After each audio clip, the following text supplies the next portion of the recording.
Welcome to day 4, and today we're going to be focusing on our fretting hand and working on some hammer-ons and pull-offs. In day 1 we looked at the spider exercise, which was all about picking every note, but of course you don't have to pick every note on the guitar. Sometimes you might want to use more fretting hand slurs to create that smoother, more legato sound. So I've got a very simple hammer-on and pull-off exercise for you today. We're going to be working with the A minor pentatonic scale, and it goes like this. We're going to start here at the 5th fret on the low E string, and we're going to go up through the scale using hammer-on. So it's pick, hammer, pick, hammer, pick, hammer. We're just going to do 3 strings worth of that, and then we're going to go back to the previous string, and then we're going to do the same thing. So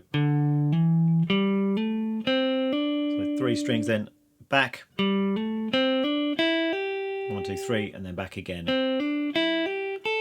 it's kind of a scale pattern or a scale sequence. So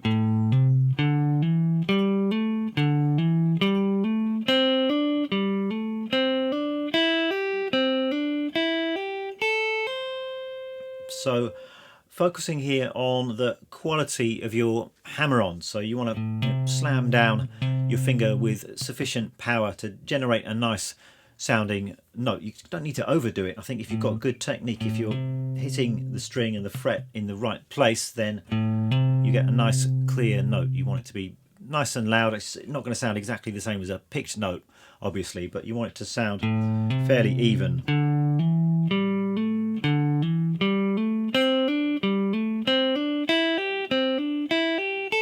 And another common fault, I suppose, that you sometimes hear with players is when they snatch their hammer-ons and pull-offs and they're not played evenly. So you get this kind of sound. I'm playing this in even 8 notes, so 1 and 2 and.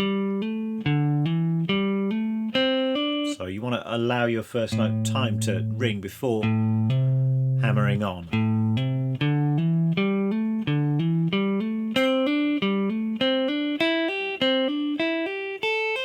Nice and smooth. Then we can take it down using pull-offs. So it's the same thing in reverse. We've got pull-off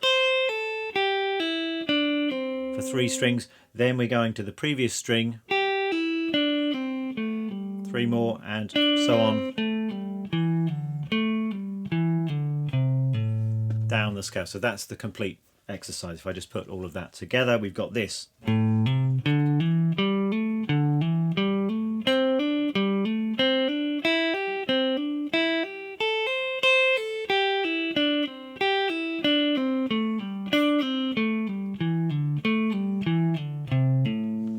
Likewise with the pull-offs, just try and make sure they're nice and even, you're not snatching at them. So with the pull-offs, the technique is to actually snap the string down a little bit to generate the second note. And I suppose another aspect of this exercise is good muting. So you don't want any string noise, just open strings ringing randomly. So I'm muting with both hands here. I'm using the palm of my picking hand to kind of mute unwanted strings. Also with this hand, I'm sort of using the tips of my fingers to nudge into the strings above. I'm using the underside of my fingers to mute some of the higher strings. So, you know, whatever way you can manage to do it, you just want to keep things clean so you're just hearing the notes that you want to hear.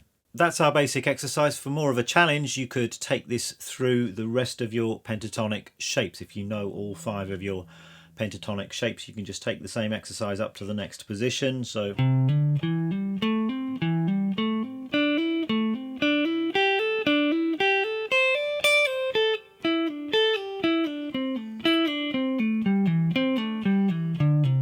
some of these positions are going to be more challenging than others, and you can take this through the rest of the pentatonic scale positions. I'm not going to demonstrate all of them in this video, and of course it's going to be a good idea to get the metronome out too and make sure that you're playing this nice and in time and evenly. So give that a try. See you tomorrow for the next video.